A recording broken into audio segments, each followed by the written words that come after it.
एक बार एक बौद्ध भिक्षु भिक्षा लेने एक नगर में गया हुआ था और सारे नगर के लोग उसकी सेवा करना चाहते थे, क्योंकि उस समय बौद्ध भिक्षुओं का बहुत सम्मान था। इसलिए जिससे भी पता चला दौड़ा दौड़ा उस भिक्षु के पास पहुंचा।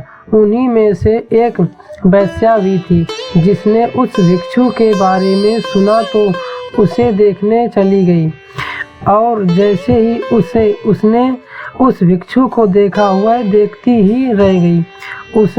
उसने उस भिक्षु के पैर पकड़ लिए और कहा कि मैं एक वेश्या हूँ और कोई भला आदमी मेरे द्वार तक नहीं आता, इसलिए मैं ये चाहती हूँ कि आप मेरे अतिथि बनकर मेरे साथ चलें, ताकि कुछ दिन मैं भी आपकी सेवा कर लूँ। असल में वो वेश्या उस भिक्षु पर आसक्त थी। उसने आगे कहा कि हे महात्मा, मैं भी कुछ धर्म कमाना चाहती हूँ और ये भी हो सकता है कि मेरे भी मन में कुछ ऐसा भाव आ जाए कि मेरा भी उद्धार हो जाए। सभी नगरवासी उस वेश्या की बात सुन रहे थे और इससे पहले कि भिक्षु कुछ कह पाता वो बोल पड़े कि तुम क्या कह रही हो? एक बौद्ध भिक्षु तुम्हारे कोठे पर कैसे जा सकता है? इससे तो भिक्षु को पाप लगेगा। नगरवासियों की बात सुन वेश्या ने कहा कि मैं इन्हें अपने पाप को मिटाने के लिए ही अपने साथ चलने को कह रही हूँ।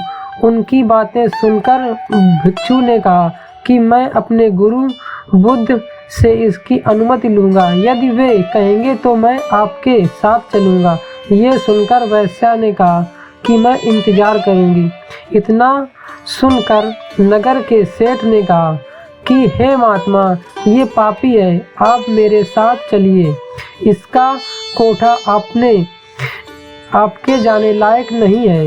इतना सुनते ही वो वेश्या बोल पड़ी कि तब तो इस नगर वाले सारे अमीर पापी हैं, वे सभी मेरे पास आ चुके हैं और सेठ जी आप भी तो मेरे पास आते हैं, तो तुम कैसे मुक्त हो? तुम भी पापी हो। यदि ये महात्मा मेरा उद्धार करना चाहते हैं तो तुम्हें कोई आपत्ति नहीं होनी चाहिए।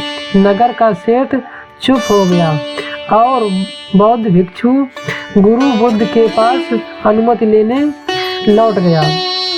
गुरु के पास पहुंचकर उसने अपने साथ हुई घटना के बारे में अपने गुरु को जानकारी दी। गुरु के सभी चेले ये बातें सुन रहे थे और सोच रहे थे कि अब गुरु क्या कहेंगे। कुछ चेले सोच रहे थे कि अनुमति नहीं मिलनी चाहिए और कुछ चेले ऐसे भी थे जो चाहते थे कि अनुमति मिले, ताकि वे भी कल को किसी ऐसे स्थान पर रहकर कुछ समय बिता सकें। गुरु ने सब कुछ सुनकर कहा कि जाओ और उस औरत का भला करो। आज्ञा पाकर बौद्ध भिक्षु लौट गया और कुछ महीने बाद उसी औरत यानी वेश्या के साथ लौट आया। उसे औरत के साथ आया देख सभी चेले आपस में कहने लगे कि देखा संगत का असर, आखिरकार इस औरत ने अपना जादू चला ही डाला और अच्छे भले भिक्षु को सांसारिक जीवन जीने वाला बनाकर अब शायद विवाह की अनुमति लेने आई है। लेकिन गुरु को पता था अपने चेले का, इसलिए उन्होंने आता देख मुस्कुरा रहे थे। भिक्षु ने अपने गुरु के पैर पकड़े और कहा कि हे गुरुजी, मैंने इस औरत का उद्धार कर दिया है। अब ये एकदम शुद्ध आत्मा बन चुकी है, अतः इसे भी अपना शिष्य स्वीकार करें। ये सब सुनकर सभी भिक्षु आश्चर्य में पड़ गए कि ये कैसे हुआ। चरित्र तो हमेशा बुरे के साथ रहकर अच्छे को खराब होता है। हमें बचपन में यही सिखाया जाता है कि बुरे के साथ रहकर तुम भी बुरे बन जाओगे। तब गुरु ने कहा कि देखो, इस भिक्षु को जिसने मेरी आशा के अनुरूप कार्य किया, इस औरत के चरित्र को अपने चरित्र जैसा बना दिया कि खुद को बदलने दिया। ये ठीक उसी प्रकार है जैसे कमल कीचड़ में रहकर भी कीचड़ जैसा नहीं होता है।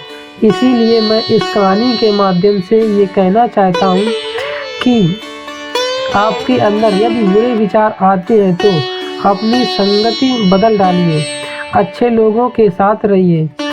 आप अपने आप को ढालने की कोशिश करें। जैसे आप बुरे विचारों का स्वागत करते हैं वैसे ही अच्छे विचारों को भी अंदर आने दें, उनका विरोध ना करें। जैसे ही आप अच्छे विचारों के लिए अपने मन के द्वार खोल देंगे, आप पाएंगे कि एक अच्छे इंसान बन चुके हैं।